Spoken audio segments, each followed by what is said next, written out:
Advocacy experts as our guests. Welcome to Politics Tonight, everyone. Stay with us. We'll be right back.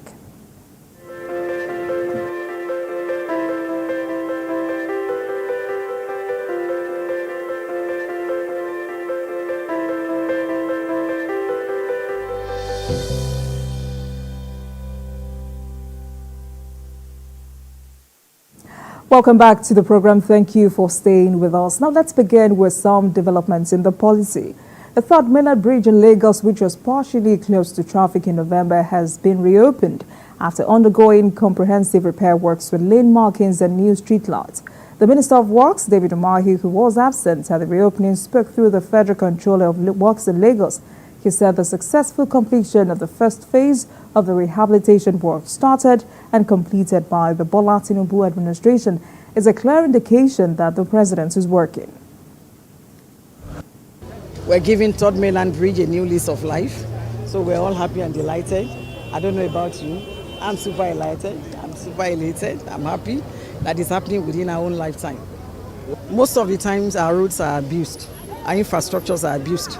If it is not subject to abuse, on this road we're not talking of maintenance in the next 2 years. Minimum of 2 years, if we don't have any abuse on the road. You will see speed limit signs as from today, and then the speed cameras would come on. The speed limit for Third Mainland Bridge is 80 kilometers per hour. So the speed cameras are there. So if you go beyond the speed limit, what it does is it takes a picture of your car and your plate number. And of course, we have our ways. We have a database, and we have our ways of sending your bills to you. So I'd advise our people to please comply with that speed limit. Governor of Imo State, Hope Uzodinma, is galvanizing members of the All Progressives Congress in the Southeast region to align properly with the national leadership. Speaking at the APC Southeast stakeholders meeting in Owerri, the Imo State capital, Governor Uzodinma urged the party members to avoid politics of bitterness. The report. Across the 5 states of the Southeast region, among them are the host governor of Imo State, Deputy Governor of Ebonyi State, senators, House of Reps members of the APC extraction, and other party faithful. APC. This meeting is at the instance of Governor Uzodinma, who was recently appointed by the national leadership of the party as the regional coordinator of APC in the Southeast. The need for unity cannot be overemphasized. I am this, I am that. Is this sense of insecurity that if it is Mr. A, he will go there for A alone.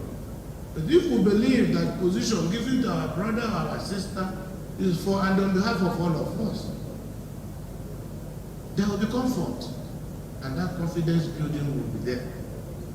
So I urge our leaders, open your hands. When God has given you a position of honor, use it to worship Him by making sure the representative of God on earth, that's we human beings, that thing touches us. Other speakers at the meeting, while eulogizing the strategic effort of the governor of Imo State in ensuring the dominance of APC in the Southeast region, called for synergy among leaders. Today we are talking about APC in Anambra, APC in Abia, APC in Ebonyi, APC in Enugu. Who is that singular man that made it possible for APC to be strong in those states? Every day in APC is multiplication. And why is it so? Look at a lot of people migrating into our house. And why is it so? Because they have seen the light. Why is it so? They have seen something different from where they went to. His Excellency Governor Hope Uzodinma, in his usual self, has led the path by delivering the whole of Imo State in his elections and making sure that the oppositions were dwarfed. With these concerted efforts by some party leaders, observers believe that the sustainable and strategic approach in reconciling all warring factions will further boost the chances of the party to take over more states in the region. Prince Oba, TVC News, Owerri. And the arraignment of Binance Holdings Limited and one of its senior executives, Tigre Gumbayan, has been stalled at the Federal High Court sitting in Abuja. The arraignment could not go on as Gumbayan was served in court with a charge by the FRIS, and Binance has not been served with a charge by the EFCC. Senior reporter on judiciary matters, Celestina Area reports. The defendants are being prosecuted by the FIRS on 4 counts of tax evasion and the EFCC on the 5 counts of money laundering and operating specialized business without license. The day's proceedings was for arraignment. However, counsel to Mr. Gabayan drew the attention of the court to the fact that his client has not been served with the charge. In response, counsel to the FIRS told the court that service on the second defendant has been difficult as he has been in custody. The court ordered that the defendants be served in court. The prosecution also prayed the court for adjournment to enable the defendant to go through the charge and be ready to take his plea. The court adjourned to 19th April for arraignment. The EFCC on its part told the court that they have served Mr. Gabayan with their own charge and were ready for him to take his plea. Counsel to Mr. Gabayan objected to the submissions on grounds that it is a joint charge and the first defendant has not been served, and the second defendant refused to receive service on behalf of the first defendant as he is not a representative of the first defendant. Under Section 123B of ACJA, the second defendant does not qualify to receive service on behalf of Binance. Document to prove that Mr. Gabayan was appointed to receive service for Binance. On this particular issue, the court adjourned to 8 April to rule on whether the second defendant can receive service on behalf of Binance or the court can enter a plea of not guilty in the absence. In the United States of America, Binance Holdings Limited, also known as Binance, pleaded guilty to criminal charges of money laundering preferred against the company by the United States Department of Justice. The company agreed to pay the sum of $4.3 billion as settlement. Nigeria on its part asked Binance to pay the sum of $10 billion as retribution. Since Binance's operation on Nigeria in 2017, the company had over 13 million cryptocurrency holders, which is the largest in Africa, followed by Kenya, which has 4.4 million holders. Counsels in the matter declined making any comments to newsmen. The federal government also blocked other online trading platforms such as Crypto, OtterXverse, Coinbase, FSTM, amongst others. But the case of Binance is very peculiar, as Binance could not account for over $26 billion traded on its platform. Celestina Area, TVC News, Abuja. Let's take a short break, and when we return, it will be time to speak with our guest of the day, Dr. J. Kepele, founder CEO, the Albino Foundation, is also a policy development and advocacy expert. Tonight, we shall be discussing River State crisis and the way forward. Please stay with Politics Tonight.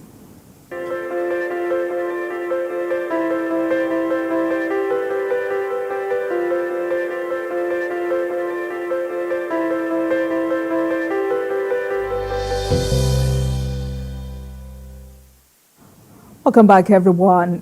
For the past few days in Rivers' political landscape, there have been calls for Governor Fubara to honor in totality President Tinubu's peace accord and represent the 2024 budget to the Martins led House of Assembly. On the other hand, Rivers State Governor Siminalayi Fubara has said implementing the presidential resolution on the political crisis in the state is a mark of respect for President Bola Tinubu and should not be taken as a weakness. He said it could surprise those thinking he was weak. Tonight, let's make sense of this recent development in Rivers State with Dr. J. Kepele, policy development and advocacy expert. Dr. J. Kepele, thank you so much for joining us this evening. It's good to see you again. Good evening, Jumoke. Thank you for having me. Good evening, great audience. Right. So, I mean, it's interesting that we're here again. After 4 months, 4 months ago, a crucial meeting with key figures from both sides. An 8-point resolution was signed outlining steps to navigate the political crisis at that time and ultimately restore peace. But looks like that didn't work. Why? Well, it's unfortunate that the crisis in River State started in the first place. and very unfortunate that all the parties concerned sometimes gives us the impression that they're shifting ground, but at the end of the day, it's getting worse. I think it's also important to underscore some of the very, very issues or key points that has contributed to the state's current political insecurity, which eventually becomes a hindrance to governance and creating unnecessary challenge. For the sake of your viewers who don't have the background information, the issue is what is considered a conflict between Governor Fubara and his predecessor, Wike. The crisis stems from a disagreement between the current governor and his predecessor, who is now the Minister of Federal Capital Territory. And of course, this has led to factionalism within the state political landscape. It's important to underscore that. And of course, the overriding effect is that we now have a factional leadership in the House of Assembly. The disagreement has resulted in the emergence of initially two factional speakers within the River State House of Assembly. Of course, one of them have resigned, each backed by Fubara or Wike. It's important to underscore that. And after that, there was an intervention by the President of the Federal Republic of Nigeria, which looks to me a fatherly intervention. Of course, there is also the Fubara faction that feels that it was more of a political solution that lacks constitutional provision. And I think that has been the bane of all of the conversation and the thing that is creating the problem. The current governor accepted that political solution. I have done some research to show that he has actually implemented some of the agreement born out of that political solutions, you know. So Dr. Pella, I think that's where the whole brouhaha is kicking off from. The governor you said the governor has implemented some, but he's expected, according to agreement, to implement all 8 agreements, 8 resolutions. Well, okay, the thing is, don't forget that this was purely a political solution. And be it as it may, if this political solution hinders a constitutional provision, there's going to be an issue, especially when there are court cases flying here and there that literally constrained the sitting governor from full implementation.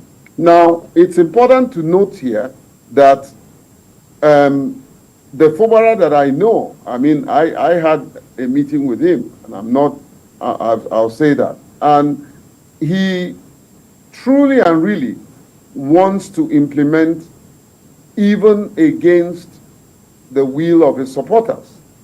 However, there are countless court cases that constrain him from embarking on full implementation. Now, the question I have for anyone who is listening, because I have tried to be as objective as possible. The question I have, do you want the governor to go against court proceedings? Do you want him to become unruly and not obey the rule of law? Even the president will not want him to do that, because both of them swore to uphold the Constitution of the Federal Republic of Nigeria. So if there are issues that borders on constitutional provision that is in the political solution, for what I will do and what I will advise the governor to do is to get back to the people who made the political solution and present the matter as it is and said, look, I'm constrained by this, I'm constrained by that. Don't forget that he was told to withdraw all court cases. Whatever court cases he instituted, I'm sure he had withdrawn, or those court cases are no longer pending. But there are countless court cases that individuals, independent of him, that are already in the court. And many of them have obtained judgment restraining him from, for instance, presenting the budget or representing the budget. Now, my question is, what would anybody do if you are in the stead of Governor Fubara? What would you do? Dr. Pele, now you're saying it's important for the governor to go back to the drawing table, go back to that resolution and to discuss whether or not it's favorable. But many are saying if the governor knew that that resolution was not favorable to him, why did he sign? Jumoke, let's not even go there.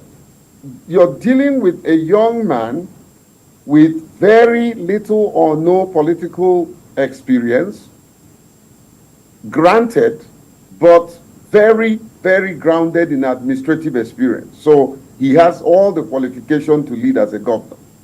Now, before a political giant like the president, in the first place, does anybody want him to go against the president or tell the president to his face, I will not sign? But Dr. Pele, that's what you're trying to say now. You're asking him to go back to the drawing table. That's what you're practically saying.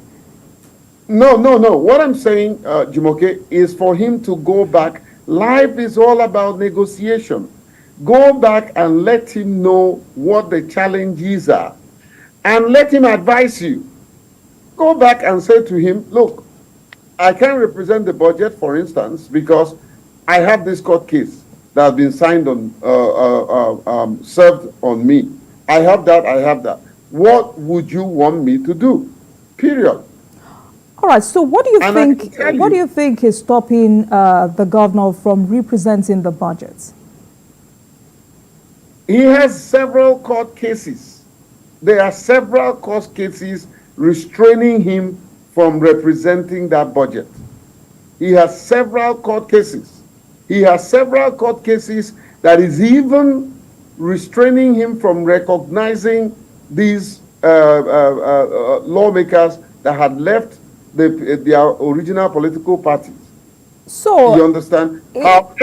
However, he's still allowed, and I did my research before I came to this show. They are still being paid up to date with allowances. He didn't stop it. If he stopped it, maybe it was today or a few hours ago. But I did my findings. They are still receiving all the allowances and everything, you know. But then again, if we want to uphold the rule of law, are we going to advise a public servant to go against the rule of law, to go against the very constitution that he swore to uphold? It will be his political Waterloo in future, because people, including myself, I will hold him accountable, because it will be a violation of the Federal Republic of Nigerian Constitution. But Dr. Pele, can you help me understand the situation? Solution. If these court cases were not instituted by the governor, why are these court cases stopping him from representing the budget? Because this looks like the major issue here. Yeah, Jumoke, we're saying the same thing, and I've answered this question time and time again. In the heart of Governor Sim Fubara, okay, I believe he wants to represent. Okay. He wants to represent, but if he's constrained by legal bottlenecks, tons and tons and tons of law, court orders restraining him from doing that, my question is, will anybody advise him to go against the court? That's why he's not representing it. If he had gone ahead to stop the court proceedings that he started himself, okay, or he instructed his lawyers to, and he has gone to withdraw it, he has, out of good faith. Don't forget, I'm not defending, I'm just presenting the matters as they are. If he had gone ahead to do that, if he had gone ahead to say, you can have your salary, I don't want issues. I mean, let's be frank, he's done well. But that's, all of that is not the issue. That's not even the core subject matter of this discussion. The thing is, this whole thing is crippling us. This whole thing is eating into the fabric of every Rivers indigene and this entity called River State. And it needs to stop. It needs to stop. Someone, somewhere needs to call both of them to order, speak to them. Probably there are people that are looking at these issues with the wrong lenses. Can somebody correct their retina and let them know that they are creating a logjam for pure democratic governance? You know, I think this is the issue that we need to face and resolve it once and for all. There are issues of violence and insecurity concerned. All right. People are not, yes, people are concerned. There are issues of economic development that would have taken place as a result. There are issues of the economy of nation, of this country, being in danger if, God forbid, and I stand here to say no youth of Rivers indigene should do anything foolish that will put that state in a jeopardy, and of course the entire country. All of us must stand up and peacefully resolve this issue. I have made some calls today. I had to call Bishop Kuka myself, asking and pleading for the peace committee to come into this matter. And Bishop Kuka's explanation is that he had reached out to both of them and he needs them to respond to him so that he can swing into action and begin to bring, because this is all about political, making sure that, you know, there is peace. If they will go out and sign peace accord during election, they can also institute peace accord in a political crisis situation that we have in our hands. All right, you know, the president, I believe, loves River State. I believe every God-fearing person loves River State, and we must not allow River State to boil. Right, so, you know, I kept asking that question because as at this morning, some lawyers were insisting that there is nothing stopping the governor from representing that budget to the House of Assembly. But then do you think the president will be disappointed at this time? Well, if you follow the rule of law, you know, don't forget that this president was one person who stood for rule of law, and he got the accolades, the applause of the entire nation. You know, his work during NEDECO, I wasn't that too small to know, you know, what President Bola Tinubu stood for. How he literally fought a sitting president and won. You know, we should go back to history and remember this kind of thing trying to repeat itself. Well, I'm not a lawyer, but I'm waiting to see a lawyer who will say that a governor can violate court orders then that person should cease from being a lawyer. Somebody who says that if a constitution says don't do this, that he can go ahead and do it. I mean, are we banana republic? We are a lawful and law-abiding country, and we must not be seen or anybody push us to be perceived as people who are very unruly when we are trying to preach the rule of law. All right. I don't think that is acceptable. Right.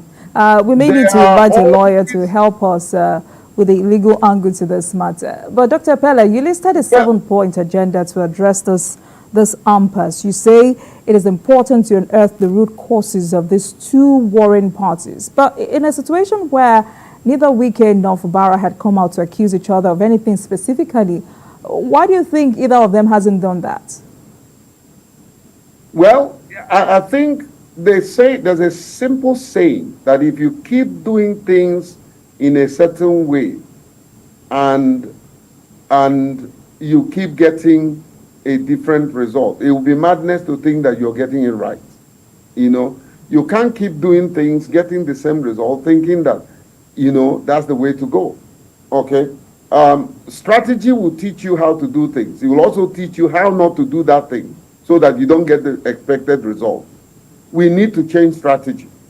And I think the idea of getting individuals like Abdul Salam, former heads of states, General Gowon, to call both of them in the same room, sit down and tell them what is the problem. And that's how to get to the root cause. What is the issue? Why are we here in the first place? What brought us here? And I can tell you, Fubara may have a very different explanation that may not make sense, as well as the former governor. And these elder statesmen can look them in the eyes and say, my friend, you're wrong. This is not the way to go. This is not what I'm hearing from you. I mean, people had gone and say things that they think that they are right. Meanwhile, they are absolutely wrong. You know, maybe this direct mediation strategy will unearth the very thing that is causing this. Because, truth be told, the thing that is responsible for all these quagmire are stocked in the mind of both Fubara and Wike. And until somebody with expert knowledge in conflict resolution is able to go into their heart and pull that thing, you know, by simply asking them the right question. And it has to be somebody that can be trusted by both parties. It has to be somebody that doesn't have any interest whatsoever.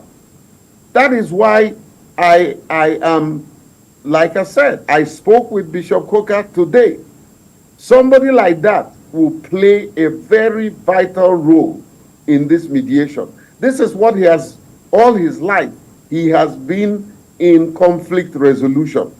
You know, resolving sinner and the righteous, and you know, bringing our sinners to become the righteous. So it's a simple thing. He can do it, and several others. He's not the only one. You know, let us bring people that are outside the state, who have proven integrity, who the people that we can say they don't have anything to do. All right. But does it bother you that, Dr. Pelle, does it bother you that the national leadership of the PDP has kept mute on this matter? You know, it doesn't only bother me, it's very surprising. Very surprising.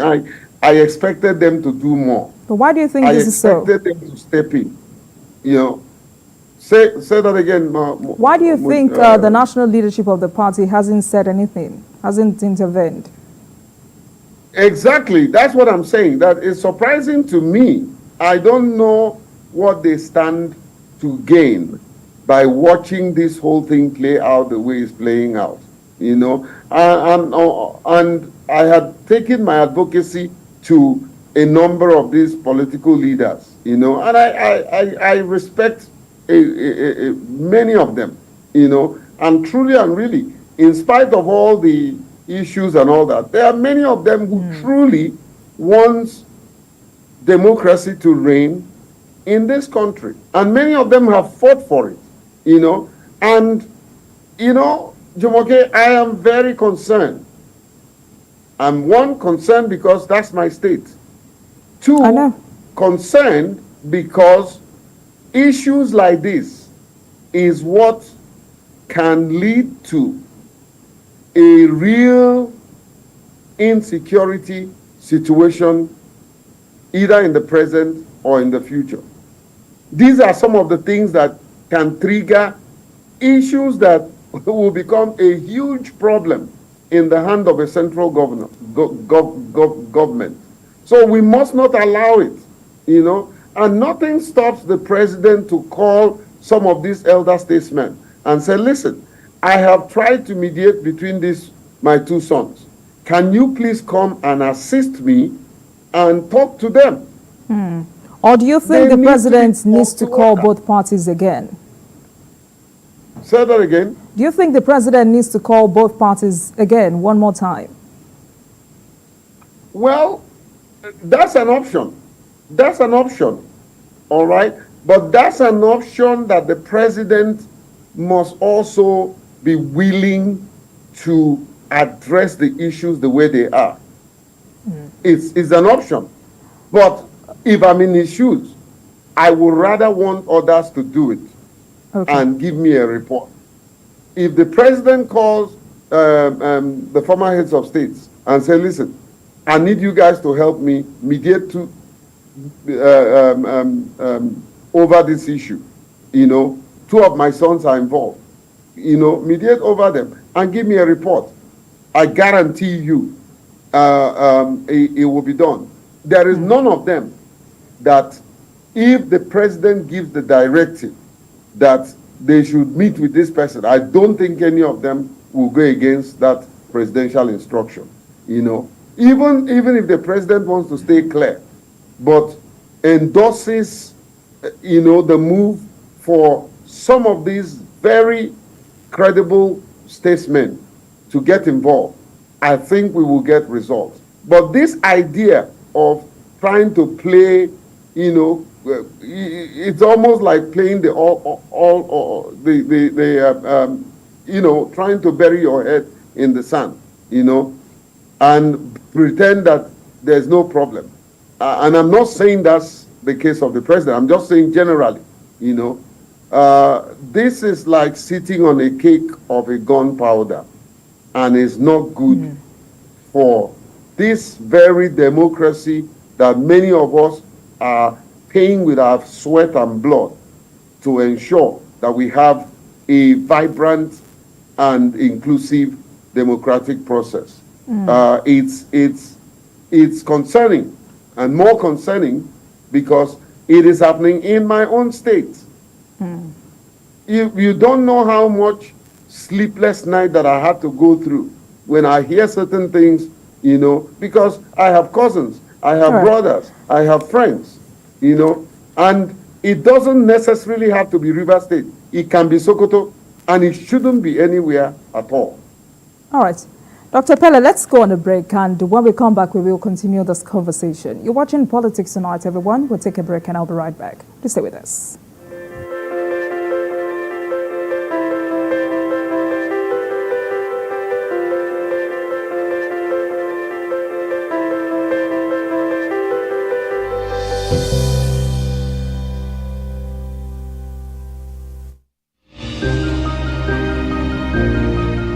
Sometimes it's the story that calls. At other times, the people just want to be heard. School, I need students, but I need teacher. Can't continue like this. Their voices re-echoing through time itself. We haven't done anything. If the tide is high, everybody run for safety. Their tears leave a sweet sour taste for all their demands. A familiar call beckoning for change. In our world, no one expects a disaster to happen. But when it does, we'll be there to x-ray all sides, from the east to the west, north and south. Community Forum will examine the oddities and challenges to economic development, as well as issues yearning for government intervention. Watch fresh episodes of Community Forum on Sundays by 9:30 p.m. only on TVC News.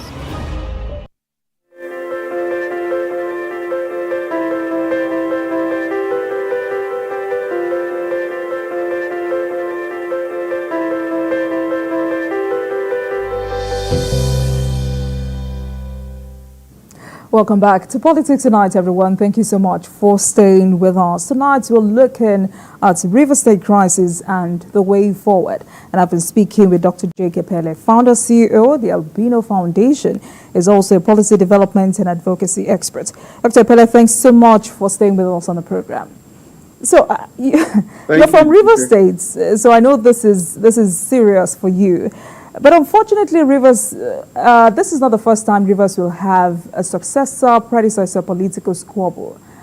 My question is, why is River State always unlucky, so to speak?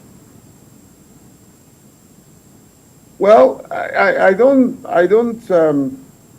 totally agree that we've been unlucky. Every state goes through one problem or the other. We have seen very brilliant, bright leaders emerge from River State and served, in their capacity with utmost integrity and with a high quality leadership skills. But unfortunately, things like this do happen, and we have to weather through the storm. Jumoke, I think it's important for me to zero in on what's the way forward, because we need to discuss solution. The more we talk about problem, the more we increase the tension and situation in the state. So it'd be great for us to begin to look at what could be the problem, the solution. Right, so we'll get to that in a minute. But also, the practice of having an anointed candidate, what is the lacuna in this? Well, you're going into my top, Jumoke, because I hate godfatherism. It's not in my dictionary, and it's very undemocratic. I mean, a leader can have supporters, people who believe in them, people that trust in their leadership, and they can work to bring you to a position of leadership. But it does not mean that the leader becomes a slave to those who brought them to power. And I think this is the elephant in the room that we're not willing to treat. Political godfatherism must stop. It must stop. It is anti-democracy, and the more we encourage people, a governor should be able to, or president, a governor should be able to lead and finish leading. He can decide to say, this is the person that I want, you understand, to take over. As long as that person will not pay allegiance to that individual more than he will pay allegiance to the Constitution of the Federal Republic of Nigeria and the people of the state that brought him. This is a major issue we need to deal with, and deal with it decisively. Call it what it is. Political godfatherism should and must stop. Granted, anyone would say, well, it was Wike that did everything possible for Fubara to emerge as a governor. Well, thanks to him. Even himself. And many other politicians. For him. Yes, somebody else worked for him to become the governor. It does happen. You understand? But the problem is when people begins to pay more allegiance to the people or person that brought them to power at the expense of governance of the people that elected that individual. That's where the problem is. And until we address this issue to the root and uproot it and ensure that there's no taproot left behind, we will keep having this kind of problem. It's happening in several states. Rivers State is not the only one. It's happening right now as we speak in several states, and it should stop. Well, I believe that beneficiaries of godfatherism in Nigerian politics may not agree with your thoughts, Dr. Pele. But then, do you think this is something we can do away with in Nigerian politics? But Jumoke, whether they agree with me or not, does not dismiss the truth, and does not expose the ugly part of that kind of practice, Anyone can say, well, it's an African thing, you understand? But globally, and if you follow the principle of democracy, it does not promote a situation where an individual wants to perpetually be in power, and when he leaves, he's still ruling in absence, and he's still in control, and he has the power and the audacity to slap a sitting governor. He has the power and the audacity to determine who sees that governor and who does not see that governor. He is far away from the seat of power, but he's the one sitting in power. It doesn't work, and it's not going to work. I think it's a delusional thing. The people practicing it lives in this delusion that I'm bringing my anointed candidate, and he will always do what I say and tell him to do. Okay, wait until the likes of EFCC start investigating that ex-governor, throwing him into jail. The current governor should also go to jail with him. It's their godfather. It's his godfather. Is that the practice? If the former governor dies, the current governor should also die. That's godfatherism.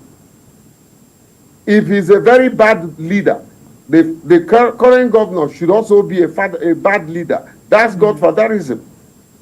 If he's a violator of the Constitution, that current governor should also violate the Constitution. If his wife dies, his own wife should die. Is that the practice?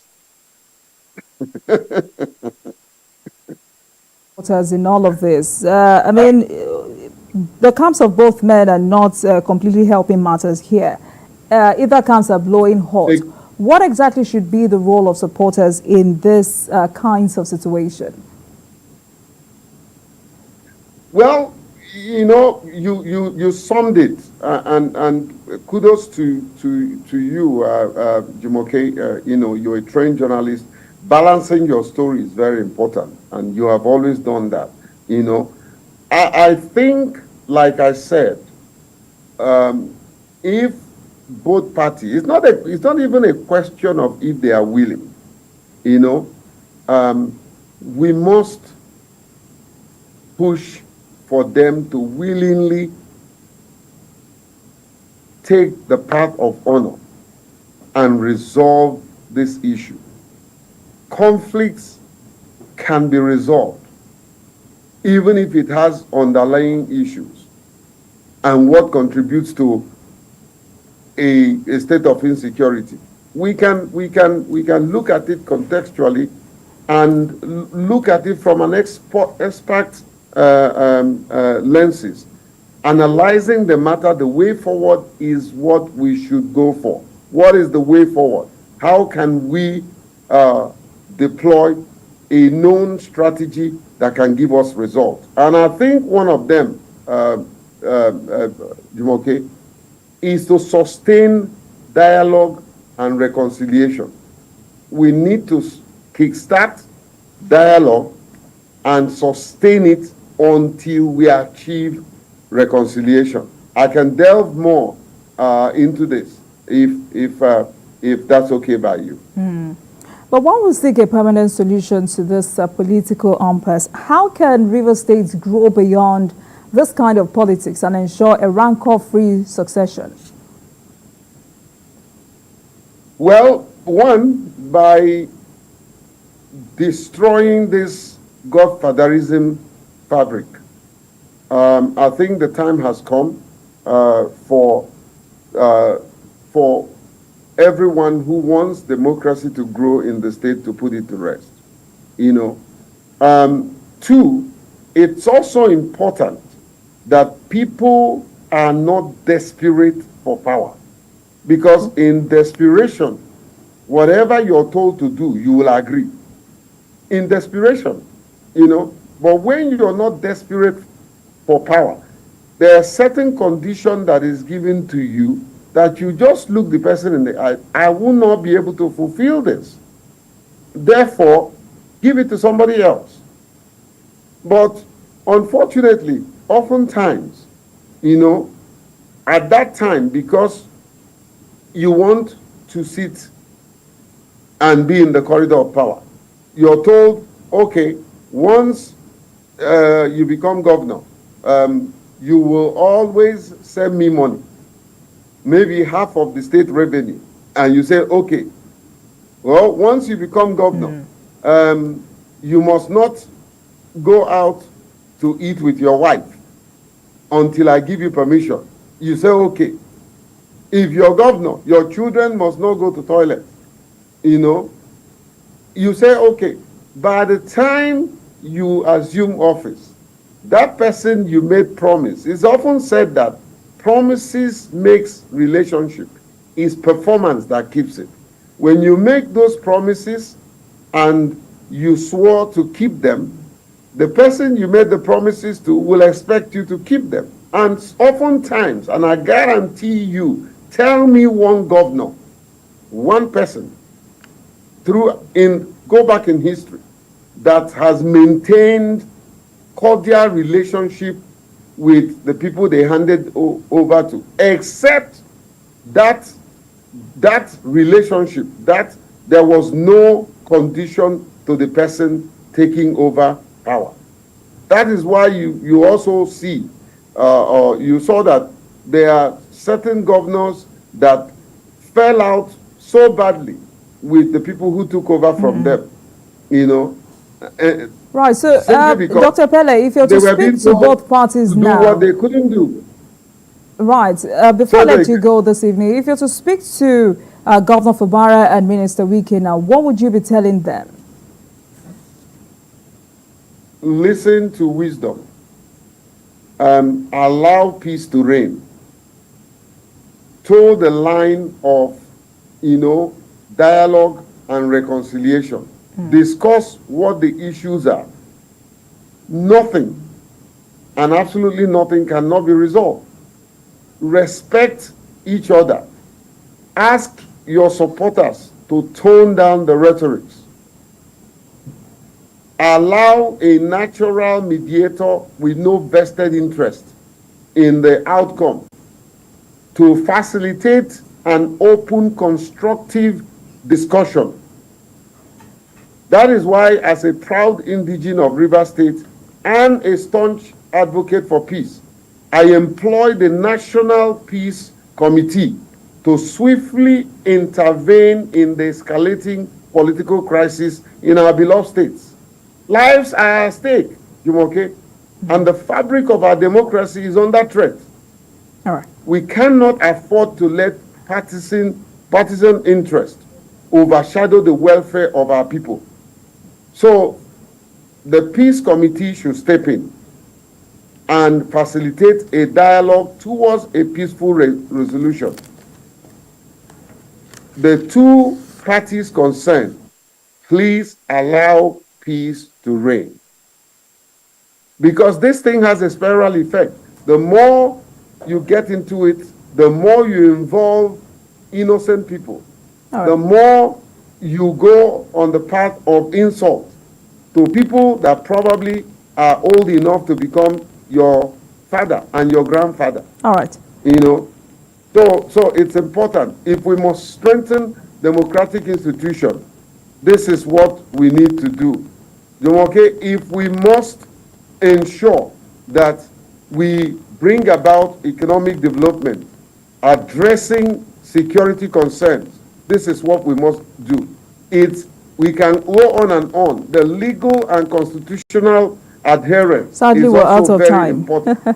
Thank you so much, Dr. Pele. You. It's been an interesting you. conversation with you, and thank you so much for your perspective. And we really hope that peace reigns in Rivers State. Thank you so much. I've been speaking with the founder, CEO, the Albino Foundation, policy development and advocacy experts, Dr. J. Epele. Thank you so much for joining us.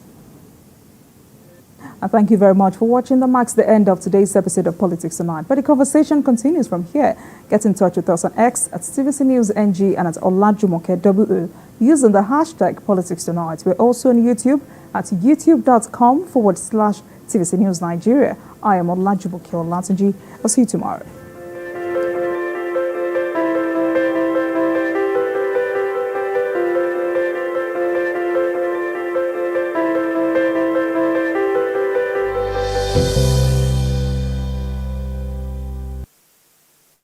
Questions with Ini.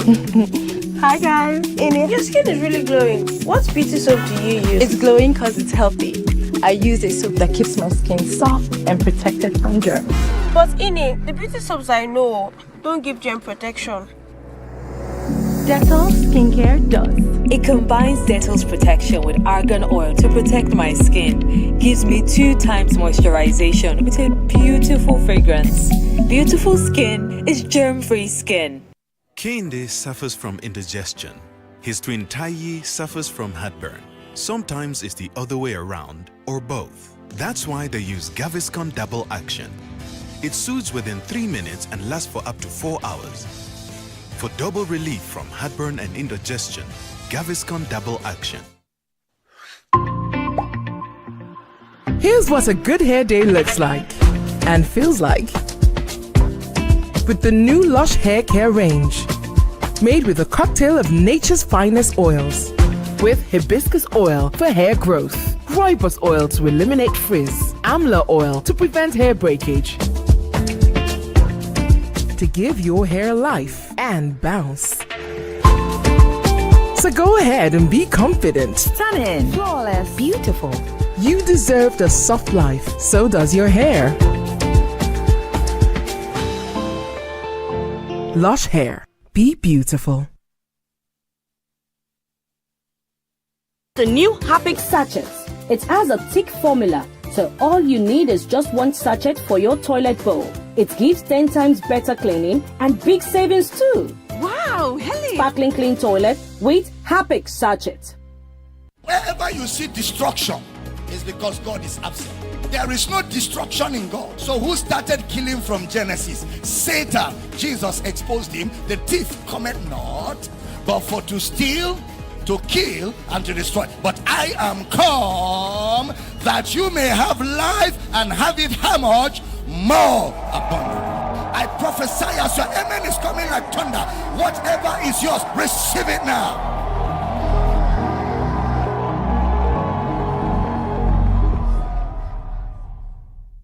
Kano State, the commercial capital of northern Nigeria, is on the march to progress and innovation with Governor Abba Kabir Yusuf in the saddle. Be part of the vision that is transforming Kano State into a hub for economic growth and opportunities.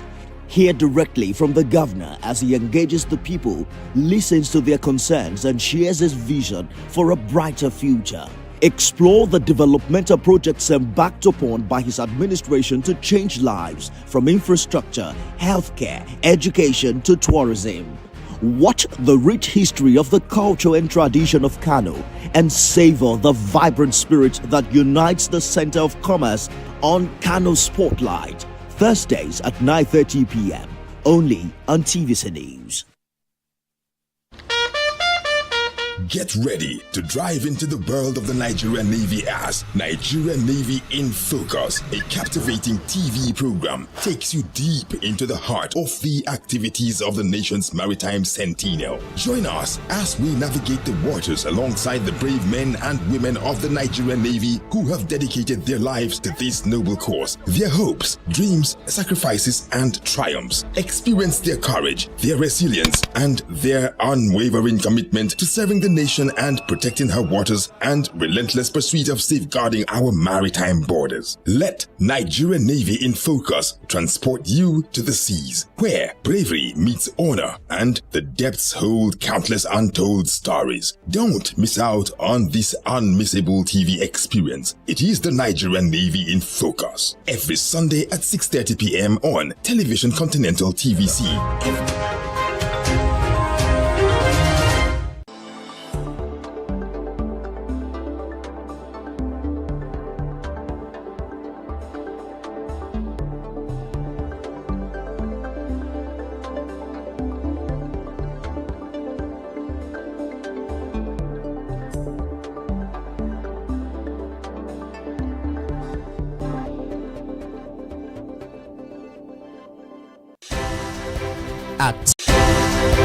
At TVC News, wherever the big news story is happening, we're geared up to break it.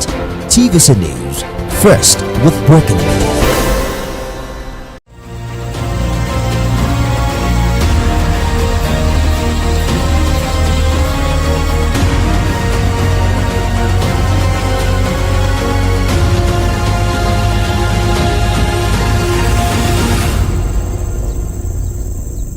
At independence, Nigeria's forest cover was 35%, but currently stands at 3%, indicating that the forest has been destroyed. The federal government needs to fulfill its promise to return the country's depleted forest cover to 25%. And that's according to Nigerian diplomat and former Minister of Petroleum, Philip Asiodu. This and more will be our focus in this week's edition of Green Angle. Welcome. I am Esther Mokwariola.